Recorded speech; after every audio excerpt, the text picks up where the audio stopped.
அனைவருக்கும் வணக்கம்.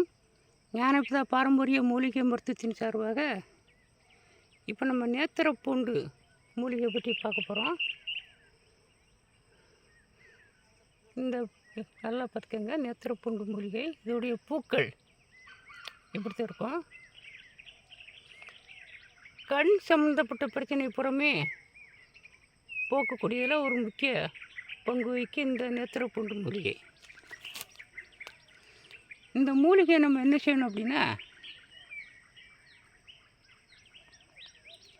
இலையவா பறித்து அதை நம்ம சுத்தமான எண்ணெயில் போட்டு சூரிய படமாக வெயிலில் நம்ம வச்சிடணும். நேத்திரப்பூண்டு இலையை நம்ம தண்ணி ஊற்றி நல்லா அலசிட்டு வேறு எல்லாம் இருந்தாலும் அதை கால் பண்ணிட்டு நம்ம சுத்தமாக எடுத்து வச்சுருக்கோம்.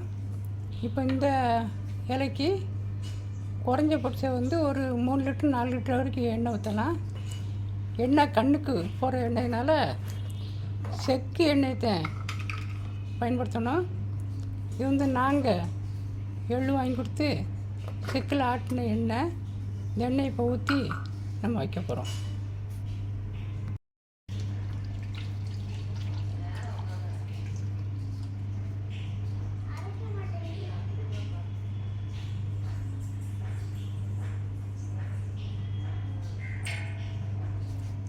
இப்போ நம்ம சிக்கனை ஊற்றிருக்கோம்.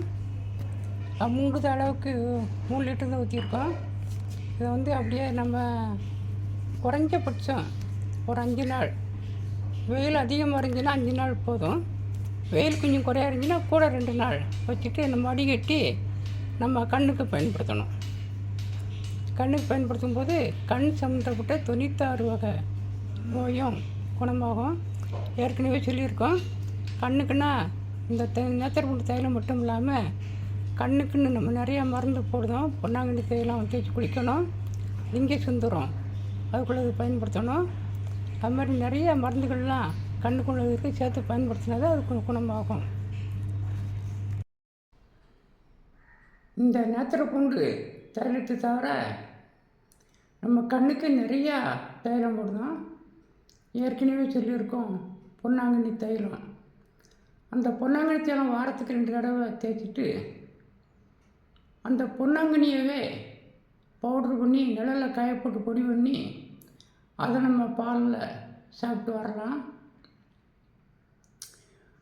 அந்த பொன்னாங்கண்ணிலேயே லேகியம் இருக்குது, லேகியத்தையும் சேர்த்து சாப்பிட்டுக்கலாம்.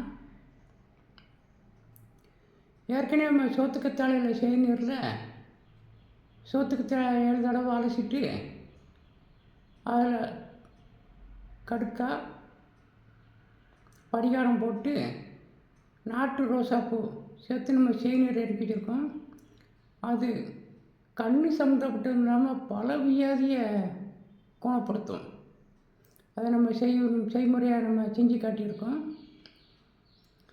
இதுபோல் நம்ம கண்ணுக்கு ஸ்பெஷலாக லிங்க சுந்தரம் போட்டிருக்கோம். அதாவது நீர்ப்பிரமி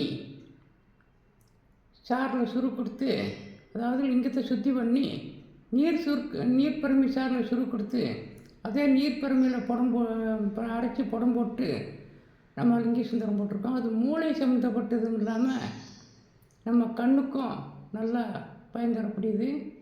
இப்படி கண்ணுக்குன்னு சொல்லி நிறைய முறைகள் இருக்குது. 1 2 இன்னும் இருக்குது. அதனால் இது போன்ற நம்ம வீடியோ நம்ம நிறைய போட்டுருக்கோம். கண்ணுக்குன்னு தனியாக போட்டுகிட்டே வரோம். இந்த பொன்னாங்கண்ணி தைலம் தயாரிக்கும் முறையை ஏற்கனவே போட்டு இன்னொருக்கா தனியாக போட போகிறோம். நம்மளோட சேனலை நீங்கள் பதிவு பண்ணி பார்த்துட்டே வாங்க. உங்களுக்கு நிறைய வீடியோ போட்டுகிட்டே வரோம். நன்றி, வணக்கம்.